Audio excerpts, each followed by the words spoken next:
It's hard to believe that the PlayStation 5 is now the standard as a current gen system.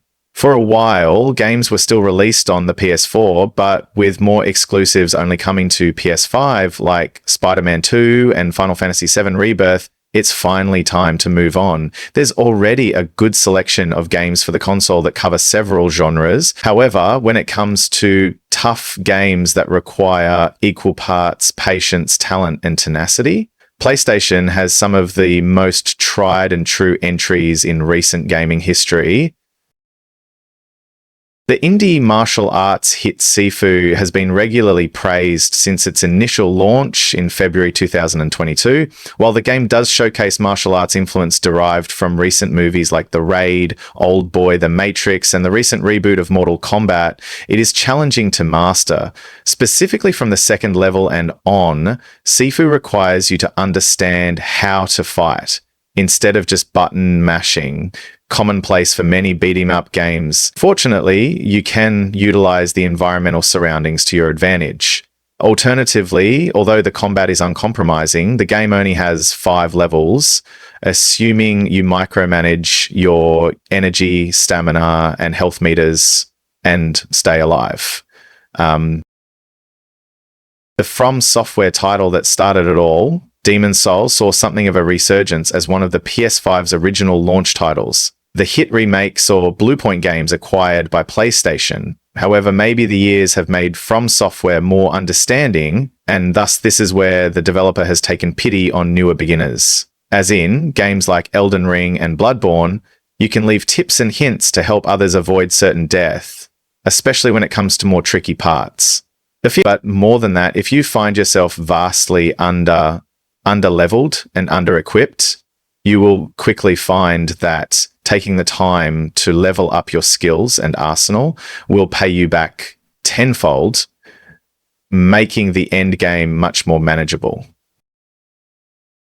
In what can only be described as a departure from the preceding Devil May Cry game, Devil May Cry 5 is a challenge far and wide. The game's normal difficulty mode is about what you'd expect, but the 2 higher levels, especially Dante Must Die, are crushing. At that point, the steep learning curve really comes into play, and you must learn all the ins and outs of the combat to succeed. With the ridiculously high damage output the enemies have, you can't mess around here. Many will likely drop the game at this point, but if you conquer every difficulty mode, that is a big accomplishment.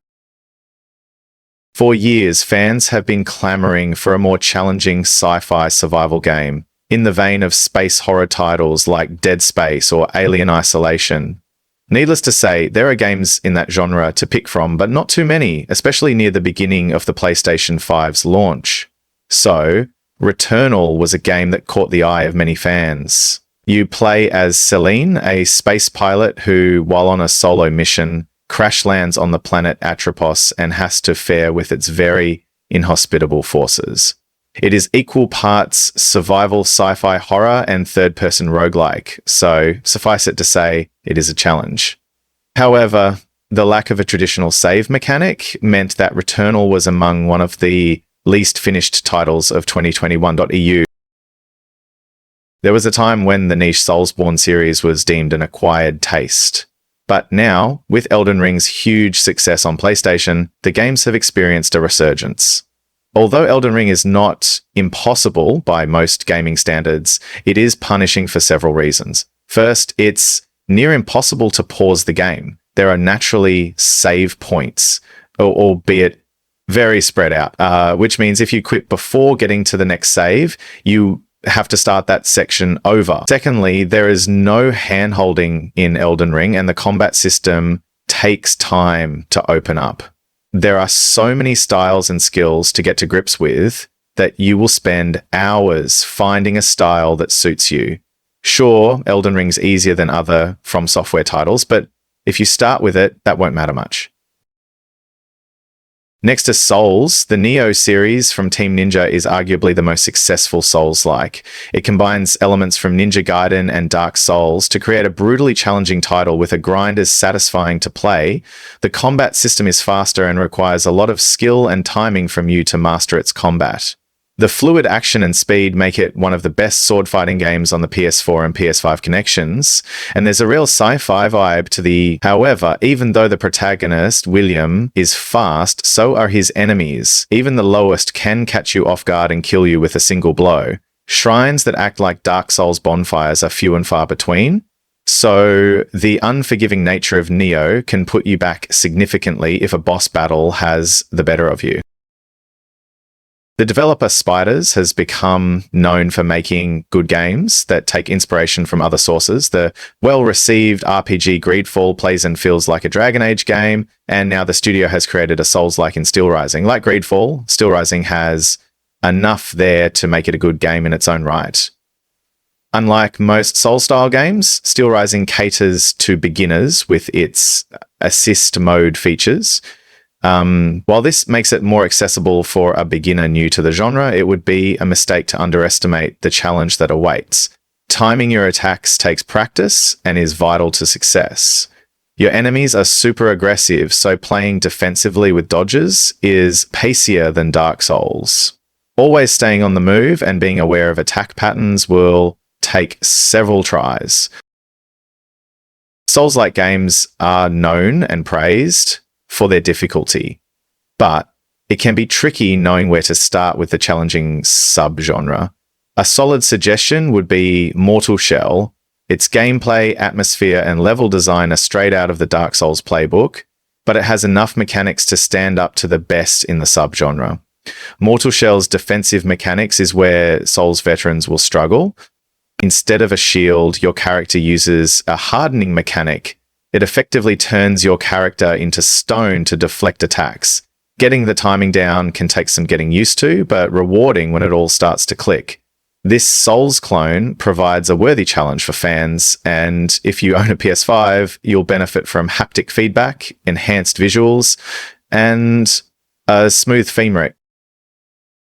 One of the most underrated gaming series of all time has to be Trials. Its simplicity but infinite depth is pure genius. However, it can be rough for a newcomer. Trials Rising, thankfully, has some great beginner learning tools in the University of Trials that'll help you a lot, but it still takes time to get good.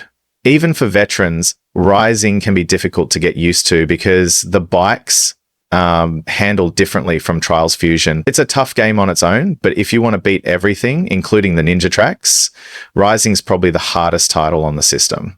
To put things in perspective, only around 250 people have completed Black Belt, the hardest track in the game. You have to be an elite level player to finish them all. No matter if you're playing Ninja Gaiden 2 on Xbox 360 or Sigma 2 on PlayStation, you'll have a tough time. Interestingly, they're difficult in different ways. Vanilla NG2 has brutal encounters with a vast amount of enemies, and damage is high, while Sigma 2 has the total enemies cut down a peg. Unfortunately, the damage has significantly increased, especially with grabs. No joke, on Master Ninja, most grabs will kill you in one hit, even with a maxed out health bar. That's just cheap. And to add insult to injury, there's the co-op missions. Some of these missions are the hardest tasks in the entire franchise, with or without a co-op partner. Originally an Xbox exclusive, Cuphead is now available on multiple platforms and is still highly regarded by fans. The platformer is praised for perfectly embodying the energy of 1930s carefree cartoons it emulates, while taking multiple casualties with its very frustrating gameplay. While the fast-moving run-and-gun formula should not be underestimated, the real frustration comes from the tough boss battles. The hardest being the fight with Dr. Cull's robot, but the most common complaint is related to Cuphead's level design, which utilizes a plethora of enemies in small, busy areas. Although it still has yet to be natively ported to the latest console from PlayStation, that hasn't stopped Bloodborne from being frequented on several best games ever made lists. However, it is a very hard title, and while fans have repeatedly begged From Software to change its formula and approach to difficulty in the series, the studio stuck to its guns. Aside from the trademark, gothic, Victorian aesthetic that Bloodborne is known for, the story is equal parts creepy. You play the role of the hunter who frequents the streets of fictional Yharnam, fighting off its diseased inhabitants. As a hunter, you encounter many ferocious creatures straight out of H.R. Giger's Necronomicon. The rest are just the usual buyer beware that comes with From Software games. Dead Cells is a Castlevania-inspired roguelike platformer where you play as a reanimated prisoner within a castle full of secrets and enemies. It is common for beginners to feel overwhelmed, especially with its roguelike features, but you will keep much of what is earned item-wise. Despite all of this, a roguelike will always be challenging to a certain degree, and much of that comes from the mental game. When permanent death's a factor, you need to keep your nerves in check, because a choke on a potential win will be devastating like no other. You must have both gamer skills and mental skills for these titles. In 2018, Hades was at the top of many gaming publications' GOTY lists, and for good reason. The roguelike dungeon crawler game from Supergiant Games was so successful upon its initial launch on Nintendo Switch that it was later ported to most other platforms. Although there are technically two difficulty modes, God Mode is substantially more worthwhile and rewarding than the other. God Mode is substantially more worthwhile and rewarding than the other. With God Mode, you can restart the majority of the game with a 2% strength increase and an overall 20% resistance to all enemy attacks, so over time this ramps up. This enforces the idea that failure is in fact our greatest teacher, and in an age when many gaming fans are sick of being guided, Hades forces perseverance and learning from your mistakes.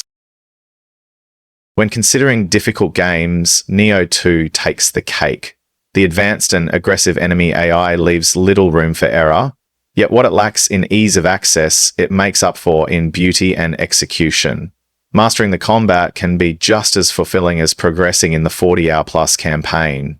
This is even more so when considering the variety of weapons you can choose, each with its unique pros and cons. Although said weapons will take their fair share of wear and tear along the path to defeating the bosses awaiting at the endgame with seemingly infinite health,